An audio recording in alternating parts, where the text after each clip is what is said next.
Bonjour tout le monde, je suis Sandrine Carr, je vous souhaite la bienvenue sur ma chaîne YouTube. J'ai l'honneur et le privilège de recevoir... Oh, coucou toi! Moi c'est Coco qui est juste là, la belle, la grande et la puissante Alexandra Villarruel-Abrego. Merci de m'accueillir chez toi. Un plaisir Coco, aussi très contente de te voir, comme tu peux voir. Ouais. Elle va être ici tout le long.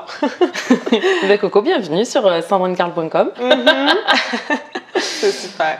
Super, donc aujourd'hui dans cette vidéo on va parler d'énergie féminine et Alexandra, je suis vraiment honorée de pouvoir aborder ce thème avec toi. Est-ce que tu peux te présenter pour ceux qui ne te connaissent pas encore? En tout cas, dans ce thème-là, je pense qu'on commence à te connaître, mais je t'en prie. Oui, alors, premièrement, bienvenue, bien sûr, chez moi. Bienvenue à Montréal aussi. Merci. J'espère que tu passes un très bon temps. Alors, moi, mon nom, c'est Alexandra Villarruel-Abrego. Je suis conférencière internationale, auteure best-seller et aussi présidente des entreprises AVA, qui a plusieurs divisions et une d'entre elles, c'est une entreprise de coaching où on offre une variété, une multitude de cours et de programmes sur l'éducation transformative et la croissance. Ça fait déjà 7 ans que je fais ce que je fais, puis je suis une grande passionnée de ce qui est l'énergie féminine et de ce qui est de faire revenir dans cette société patriarcale dans laquelle on vit l'énergie et la puissance féminine qui est si importante. C'est ça. C'est top et c'est exactement de ça qu'on va parler. Et la raison pour laquelle en fait j'avais vraiment envie de faire cette interview avec toi, c'est que moi j'en parle dans mon cercle, donc le cercle des divines impératrices, mais j'avais envie d'en parler publiquement, on va dire ça comme ça, lors d'une interview. Et puis voilà, de proposer à toutes les femmes de rentrer dans ce mouvement qui est en train de se créer, qui est en train de grandir. C'est comme si on sait que ça va arriver, j'ai juste envie que ça arrive un tout petit peu plus vite, quoi, tu vois? Ouais.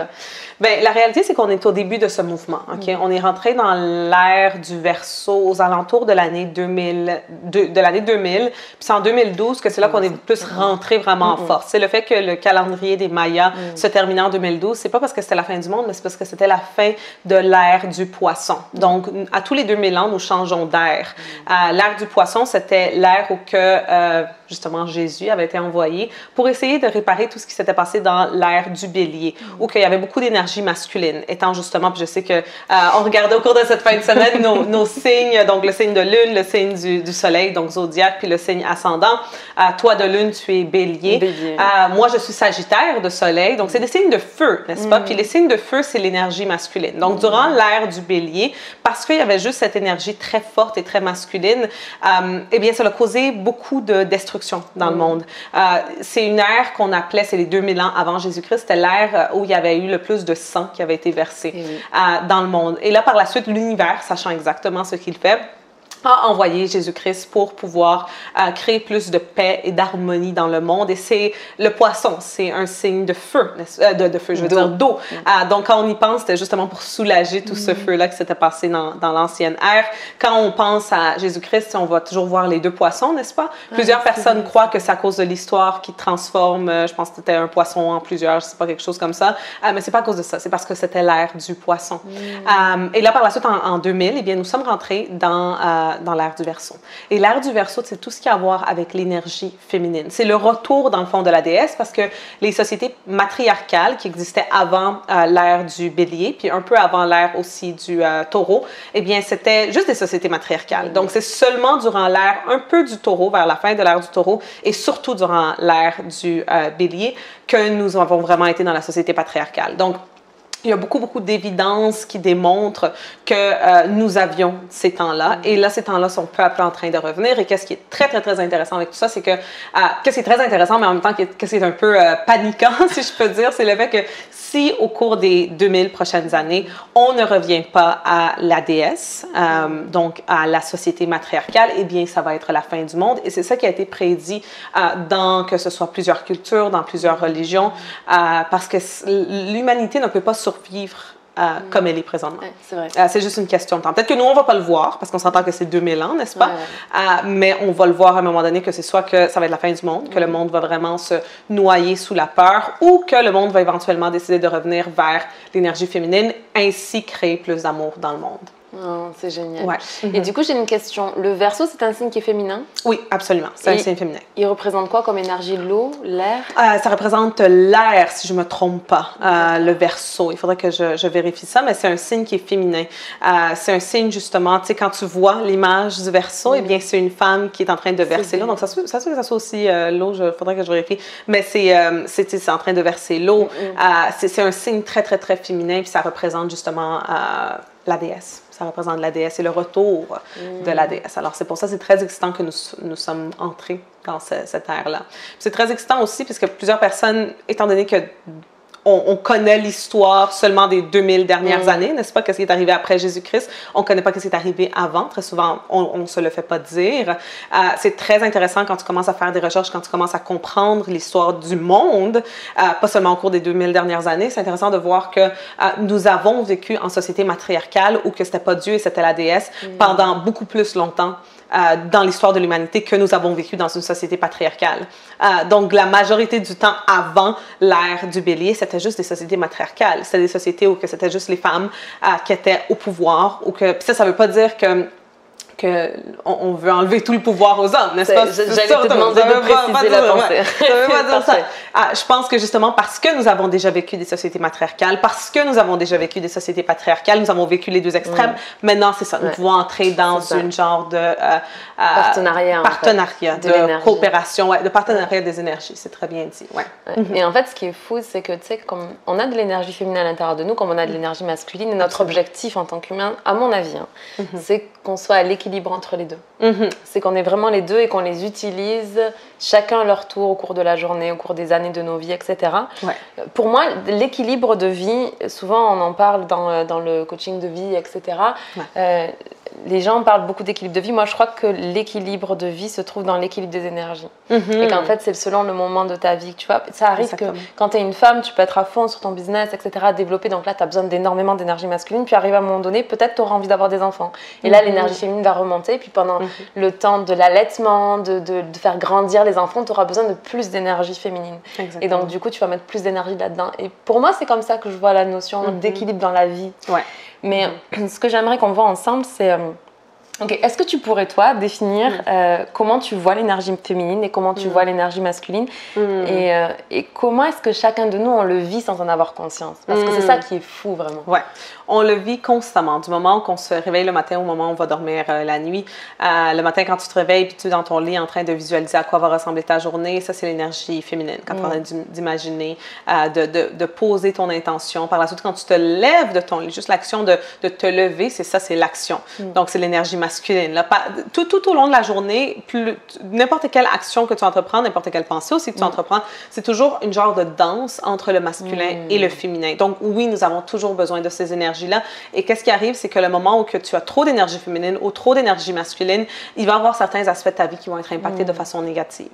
Donc, pour pouvoir justement avoir une vie équilibrée, si on peut dire, eh bien, tu as besoin d'avoir ces deux énergies-là. Puis, pour répondre aussi à ta question, l'énergie féminine, c'est tout ce qui a à voir avec la créativité, c'est tout ce qui a à voir avec l'intuition, l'émotion. L'énergie féminine est une énergie circulaire. Ça ne veut pas dire que tu tournes en rond, n'est-ce pas? Plusieurs fois, quand je dis ça, les gens vont me dire « Ah, c'est quoi, les femmes, ça tourne juste en rond? » Non, ce n'est pas les femmes, n'est-ce pas? C'est l'énergie. En fait. C'est cyclique, exactement. L'énergie masculine, c'est le passer à l'action. C'est ça, c'est très linéaire. C'est une énergie très de leadership qui sait prendre le contrôle, qui sait prendre, je peux dire même la parole ou peu importe. Donc, moi, on va dire dans ma vie, j'utilise beaucoup les deux énergies. J'utilise beaucoup l'énergie masculine quand ça vient à ma business. Mais j'essaye aussi d'intégrer l'énergie féminine parce que je comprends l'importance, on va dire, de la collaboration, parce que je comprends l'importance d'utiliser mon intuition. Je partage toujours qu'on va dire quand je fais un lancement d'un programme, je vais non seulement regarder stratégiquement et logiquement et de façon très pour analyser les choses rationnelles, comment faire les choses, mais j'ai aussi utilisé beaucoup mon intuition, ma créativité, mon émotion pour pouvoir créer. Et je crois vraiment qu'en toute humilité, c'est ça qui a créé un peu mon succès, parce que c'est le fait que j'ai ce grand équilibre. Puis quand je remarque que ce soit des hommes ou des femmes qui font la même chose, c'est ces personnes-là qui ont le plus de succès dans n'importe quelle industrie, qui savent trouver cet équilibre-là entre les deux. Ouais, c'est vrai, je suis bien d'accord. Et ensuite, j'aimerais beaucoup que tu nous parles un petit peu des sorcières. Oh, sorcière! Sujet tellement tabou. Ouais. Et oui, mais c'est hyper intéressant de l'emmener parce que tu vois, quand on parle de menstruation, quand on s'entend que là c'est une vidéo d'énergie féminine, on va parler de la déesse, etc. Donc c'est intéressant d'en parler parce que tu vois, il n'y a rien qui m'attriste plus que quand je vois une jeune fille en fait qui est dégoûtée par le fait d'avoir ses menstruations. Ça me fait de la peine parce que l'humanité n'existerait pas sans ça. En vrai, je comprends pas pourquoi, tu sais, quand on voit les pubs à la télé, Always, etc., c'est comme, il faut surtout pas que ça existe. On n'en parle pas, on le sent pas, on le vit pas, ça n'existe pas. Et surtout, même si on a nos périodes, on n'en parle pas et ça doit pas se voir. Sauf que les femmes, dans ces moments-là, elles vivent une période de contraction dans leur vie parce qu'on leur demande d'avoir de l'énergie qu'elles ne peuvent pas avoir. On leur demande d'être aussi compétitives qu'un homme alors que la seule chose dont elles auraient besoin, c'est de se reposer, de prendre soin, etc. Et puis, donc c'est ces deux choses-là que j'aimerais qu'on discute ensemble.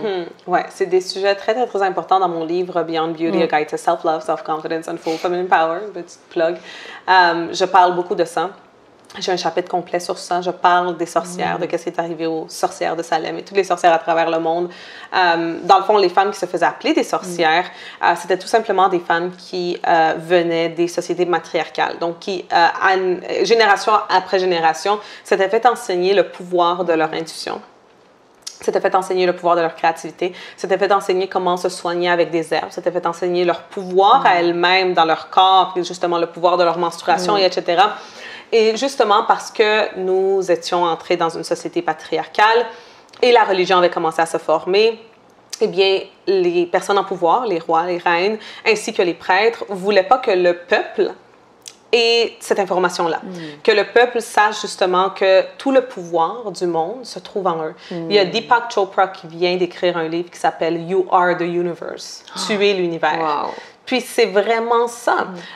Nous sommes l'univers. L'univers se trouve à l'intérieur de nous. Puis je sais que j'en parle, tu sais, très drôle. J'ai quelqu'un dans mon Instagram qui a écrit des commentaires à tous les jours, des versets de la Bible en train de dire que je suis une sorcière, que je suis l'antichrist, etc. À tous les jours, je la laisse. Je passe pas ses commentaires ni rien, je fais juste la laisser. Je veux juste préciser que ce qui est génial avec ça, c'est qu'en fait, c'est comme Oprah, en fait.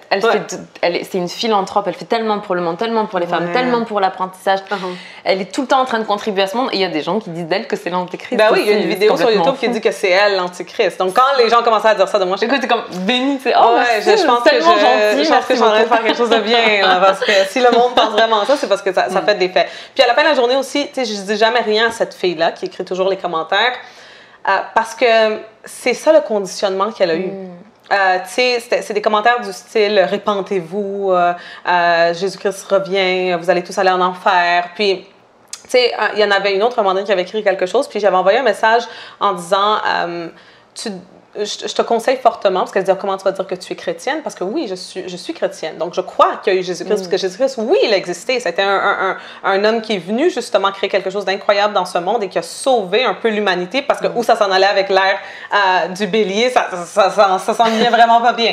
Donc, il a quand même aidé. On n'est pas encore rendu au monde de paix qui devrait y avoir, mais il a quand même beaucoup aidé. Je crois aussi à un Dieu. Je crois aussi que ce Dieu est autant Dieu que déesse, justement, mais beaucoup de gens dans la religion vont vivre dans la peur.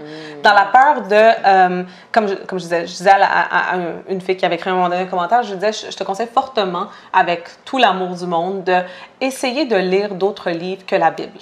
T'sais, moi, j'ai lu la Bible complètement. J'ai lu aussi le Coran, j'ai lu beaucoup de livres religieux.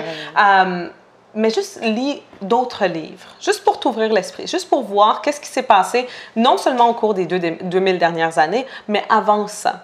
C'est quoi l'histoire cachée des femmes? En anglais, tu sais, là, je m'en vais en tournée mondiale. Je viens de l'annoncer, ça fait pas trop longtemps, pour mon livre. Ça s'appelle Full Feminine Power Now. Puis ça parle de her story and our future. Pourquoi her story? C'est parce que his story. En anglais, his history, ça veut dire histoire, mais c'est son histoire à lui, c'est masculin. Donc, c'est her story. Il y a l'histoire du monde, quand on va à l'école, on se fait enseigner toutes les choses que les hommes ont fait. dans l'humanité, mais notre histoire est complètement effacée. L'histoire de ces femmes-là qui se sont faites brûler, qui se sont faites appeler sorcières, tout ça est complètement effacé parce que, justement, la religion voulait avoir le contrôle, comme je disais, là, je me parle là dans toutes mes histoires, mais la religion voulait avoir contrôle sur le peuple. Et pour pouvoir avoir le contrôle sur le peuple, tu peux surtout pas leur dire qu'ils ont le pouvoir en eux. Tu peux surtout pas leur dire que s'ils désirent, ils peuvent créer la vie de leur rêve, parce que si tu leur dis ça, ben, ils vont se rebeller éventuellement. Et ça, c'est pas ce qu'ils voulaient. Donc, ces femmes-là, justement, les sorcières se sont fait brûler. Ah, les sorcières, c'est juste des femmes, c'est comme nous, en ce moment. Si on vivrait dans ce temps-là, on devrait brûler, c'est sûr, n'est-ce pas? Mais c'était des femmes que, justement, elles enseignaient toutes ces choses-là. Et, par contre, elles se sont fait brûler, mais il y en a certaines qui ont survécu. Puis elles ont passé ces informations de génération en génération. Et aujourd'hui, avec l'Internet, bien, cette information-là peut être partagée au grand public. Avant, les gens qui voulaient écrire des livres sur ça, mais ils ne pouvaient pas. Tu peux pas écrire. Oui. C'est pour ça qu'il n'y a pas beaucoup de livres sur ces thèmes-là. C'est pour ça qu'il n'y a pas beaucoup d'évidence, parce que tout ça s'est fait brûler, littéralement. Toute cette histoire-là, avant, s'est fait complètement effacer par l'Église, par ce qui est une constitution, en réalité. C'est l'Église, c'est ceux qui prenaient l'argent du peuple. Donc, moi, j'essaie toujours de dire aux gens que Dieu est amour, n'est-ce pas? Ouais, que c'est un Dieu d'amour qu'on sert, et qu'il faut juste essayer d'ouvrir son esprit pour faire des recherches au-delà de ce que... Ouais, ouvrir son cœur, ouvrir son esprit, juste pour faire des recherches au-delà de ce que...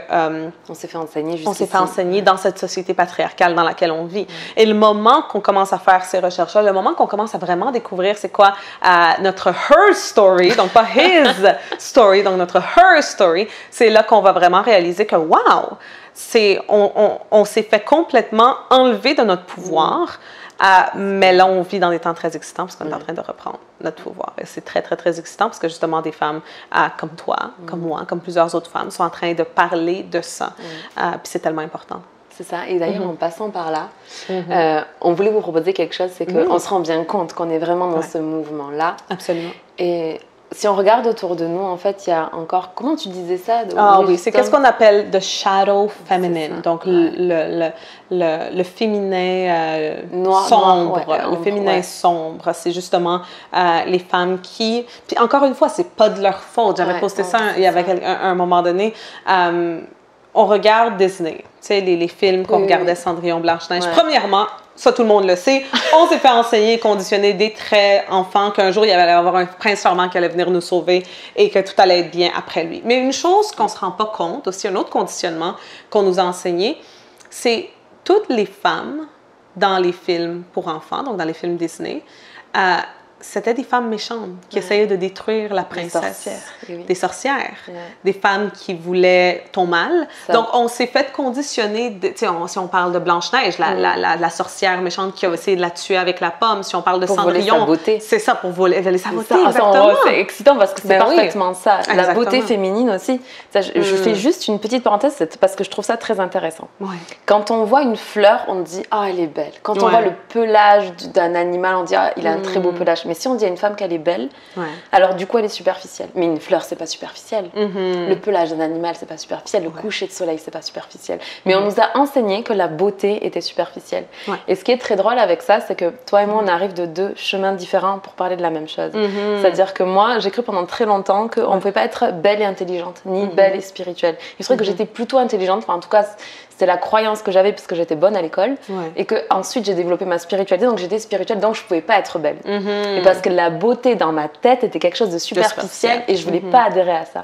Alors que toi, tu arrives avec un autre message puisque ton livre Beyond Beauty, au-delà de la beauté, parle vraiment de l'autre facette en fait. C'est-à-dire que toi, tu arrives avec une énergie plus de beauté esthétique, etc.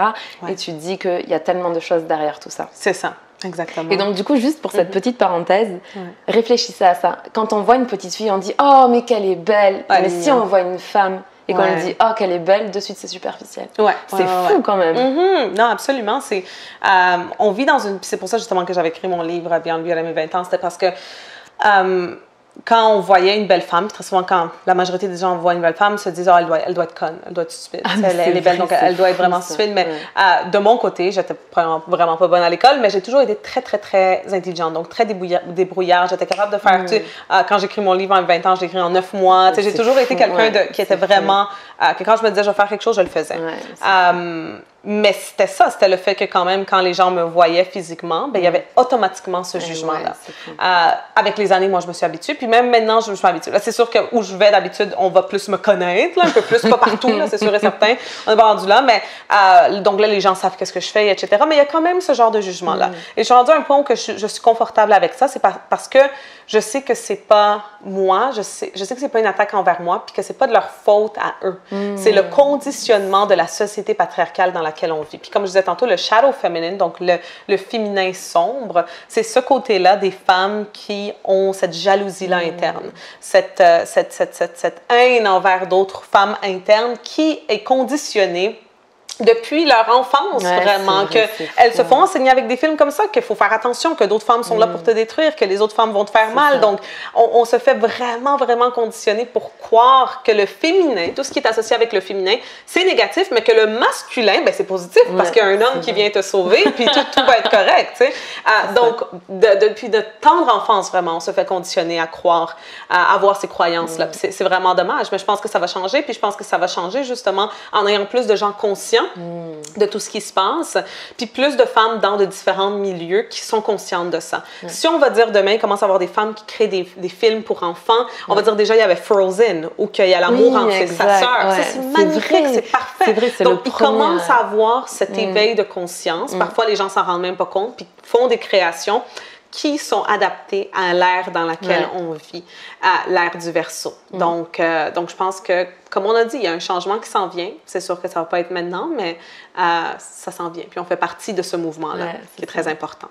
Et je crois qu'au-delà d'en faire partie, c'est qu'on... Enfin, en tout cas, je parle pour moi, j'ai juste envie de le voir arriver un tout petit peu plus vite. J'ai vraiment hâte de ça. Et récemment, je voyais un post de Karine Ruel. Elle est géniale. Coucou Karine. On te fait des allos, des câlins.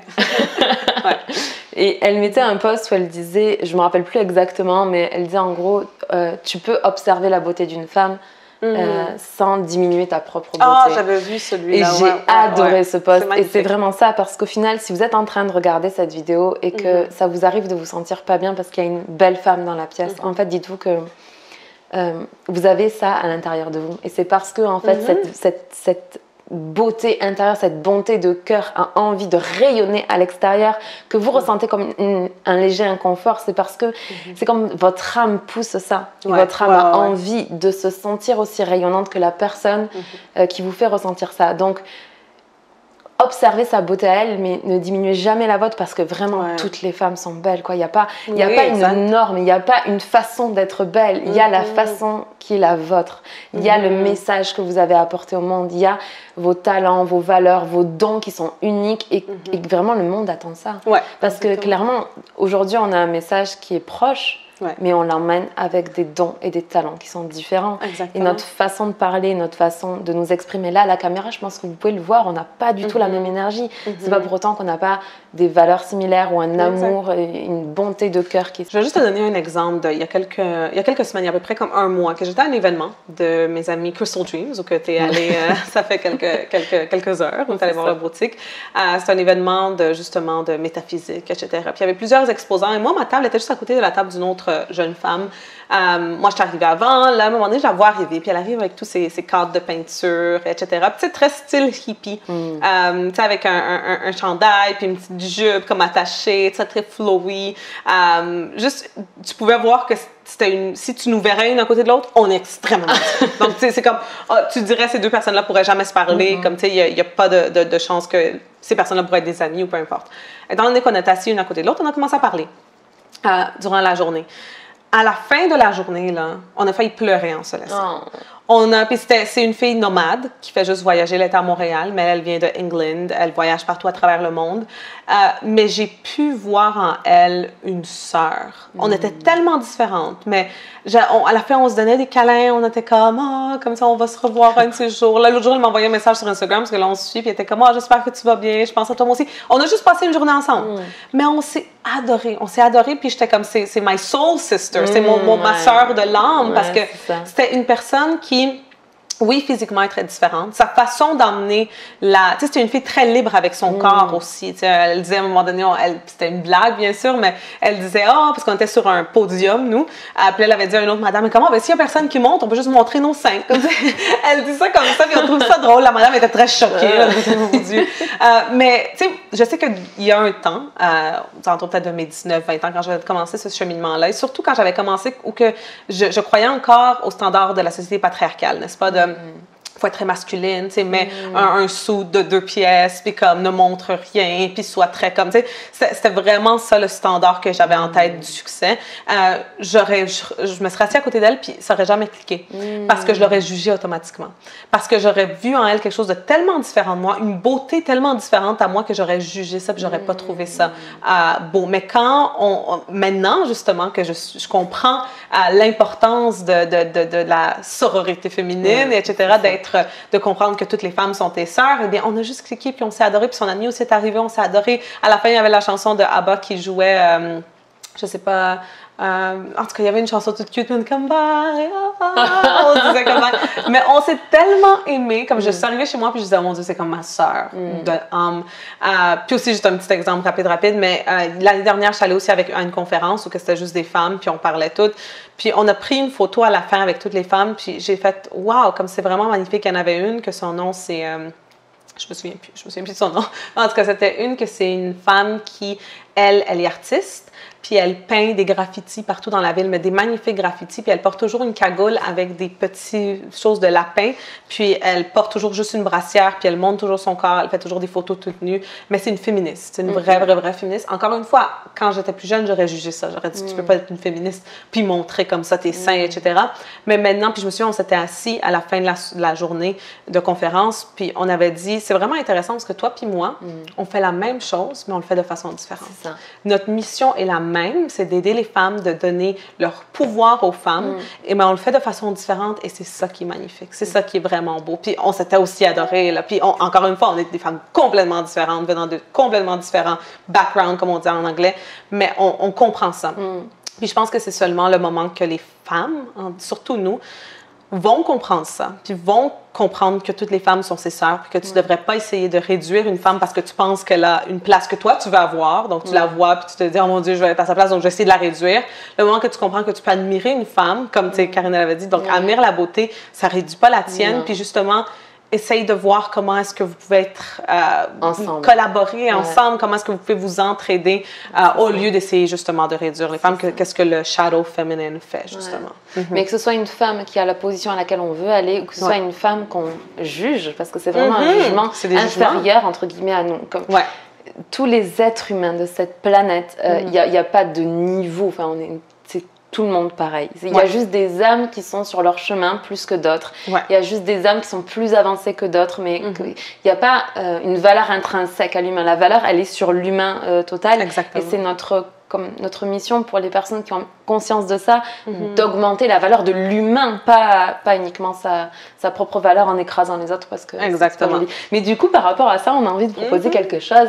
C'est que on va créer un hashtag qui s'appelle sororité féminine, donc je vais le mettre sur la vidéo, comme ça vous pourrez voir comment ça s'écrit. Et le but de ça, en fait, c'est de pouvoir vous trouver aussi à travers le monde, toutes les femmes qui sont dans ce désir-là, dans cette mission-là, ou même qui juste en fait se disent « Ah, c'est vrai, tiens, on pourrait fonctionner différemment, on pourrait être amis, on pourrait avancer ensemble ». Et ce qui est très drôle, tout à l'heure, je t'entendais parler, tu disais en anglais « soul sister ». En fait, en France, on dit « âme sœur ». On ne dit pas « âme frère ». Ouais, on dit âme sœur. Et je viens de prendre conscience de ça maintenant, tu vois. Gros aha moment. C'est ça. Bref, donc c'est juste de vous proposer d'entrer avec nous dans ce mouvement et que nous, on puisse vous voir sur Instagram et les réseaux sociaux grâce à ce hashtag-là. Moi, je serais très, très, très heureuse de temps en temps d'aller regarder ce petit hashtag et de voir qu'il grossit parce qu'à chaque publication, il y a, tu sais, tu as le numéro de publication qui a été dit « Oh, j'ai tellement hâte de voir comme c'est ce hashtag-là aussi puissant que le hashtag du mot liberté ». Parce que l'énergie masculine, la liberté, l'énergie féminine, l'amour. Et je voudrais juste que tout ça soit bien équilibré. Donc je vais mettre là, pareil, sur la vidéo, au moment où je vais la monter, le nombre de publications qu'il y a sur liberté. Et ensuite, notre mission en tant que femme, ça va être de faire en sorte que notre hashtag sororité féminine soit au même niveau que liberté. Ça va être très... Ça va être top! En tout cas, voilà. On a fait peur à Coco encore. Elle n'arrête pas de faire des bruits, puis là, Coco, elle se lève, elle dort. Oh, pauvre bébé. Mais ça va aller. En tout cas, est-ce que tu as quelque chose que tu as envie d'ajouter à tout ça? Ah si, moi je sais ce que je voulais ajouter. Tout à l'heure, tu disais, je crois en Dieu. Je crois en Dieu et à l'un déesse. Et en fait, récemment, j'ai fait une interview avec David Lefrançois et il a dit cette chose dans mon interview que je trouve absolument magnifique. Il dit non, je ne suis pas croyant, je suis sachant. Je sais bon, ça, que Dieu existe. Parce qu'il dit j'ai tellement eu de preuves dans ma vie et aujourd'hui, moi, c'est pareil. Aucun doute là-dessus. Et qu'importe en fait, comme le sexe. En fait, le sexe, c'est très de notre matérialité, de notre monde. C'est ça, c'est dans le monde matériel. C'est comme, pas dans le monde l'âme, il n'y a pas de sexe. Donc, on sait. Moi, je dis la même chose même chose que David, définitivement. Il y a eu trop de preuves dans ma vie pour que j'ose un jour dire que non, ça n'existe pas. Non, c'est sûr et certain qu'il y a un Dieu qui existe, peu importe comment qu'on veut l'appeler. Mais il y a un pouvoir plus grand que nous qui est en contrôle. Puis je crois que ce pouvoir va t'aider dans ta vie quand tu es sur le bon chemin. Puis quand il sait que tu es en train de vivre ta mission de vie. De servir. De servir, de faire qu'est-ce que tu es venu faire dans ce monde, et bien ce pouvoir-là va être là pour te supporter dans tous les moments et pour t'aider. C'est vrai. C'est véritablement vrai. Et puis, il y a une chose que vraiment, il faut qu'on comprenne là, à cette ère dans laquelle on vit, c'est qu'on est véritablement venu pour servir. Tu vois, c'est ça, c'est plus tu es au service en fait de ton âme, de ta mission, des autres, de ce monde, au service de l'amour en fait, puisque c'est ça, quoi, le pouvoir suprême, c'est le pouvoir de l'amour. L'énergie suprême, c'est la seule religion qui existe, c'est la religion de l'amour en fait, c'est ça. Et donc, c'est ça, quand tu commences à comprendre ça, que qu'importe ce que tu fais dans ta vie, même si, comme c'est créer des chaussures, c'est pareil, les vêtements, c'est superficiel, mais non. Qu'est-ce que t'en sais que la personne qui crée des vêtements, des chaussures, du maquillage, c'est pas sa mission à elle. Oui, exactement. Qu'est-ce que t'en sais? Elle est en train de servir, elle est en train de servir pour que toi, le matin, quand tu t'apprêtes pour aller accomplir ta mission, des fois, on a besoin d'aide. Et on s'habille et là, on y va, on a l'énergie. Justement, si on creuse dans ça, dans le fond, la personne est en train de servir à créer plus de beauté dans le monde et la beauté, ça crée de l'amour. C'est aussi simple que ça. Donc, ça vient encore du féminin, n'est-ce pas? Donc, c'est définitivement une bonne mission. Puis, comme j'ai dit, ça va créer plus de beauté. C'est ça qu'on a besoin dans ce monde. C'est vrai. La beauté est très inspirante. En tout cas, moi, j'ai besoin. Ça inspire l'amour, ça inspire à aimer. C'est chouette. Bon, merci Alexandra pour cette interview. Merci. J'espère que vous avez aimé ça. En tout cas, laissez-nous un petit pouce en l'air. Coco, elle a aimé le câlin. Un petit commentaire. Oh, mais oui, trop chou. Je ne pas fait coiffer, là, depuis quelques jours. Elle a sûrement honte. Elle est comme, comment tu vas me montrer? C'est Coco sauvage. Coco sauvage. Comment on appelle ça, la femme sauvage? Give me a kiss. Show them how we give. Oh, nice kisses. Can I help? Oh, le monde va trouver ça tellement dégueulasse. C'est pas grave. C'est de l'amour. Mais oui. C'est de l'amour. Bien, sur ces belles images, sur ces belles paroles, Alexandra, encore merci infiniment. Merci à vous d'avoir regardé cette vidéo. Je suis tellement heureuse d'avoir pu faire ça. Je suis tellement heureuse de faire ce que je fais, de le faire avec toi, comme à tes côtés, tu vois. C'est tellement... Merci beaucoup. Bon, c'est un grand plaisir de t'avoir croisé dans mon chemin. Puis là, que tu sois ici, qu'on a passé la fin de semaine ensemble. Les gens vont voir le blog. Donc, c'est... Non, vraiment, c'est superbe. En tout cas, merci infiniment. Je vous embrasse de tout mon cœur. Alexandra aussi, de toute mon âme, de toutes mes forces. Et je vous dis à très vite pour une prochaine vidéo. Ciao, ciao. Bye.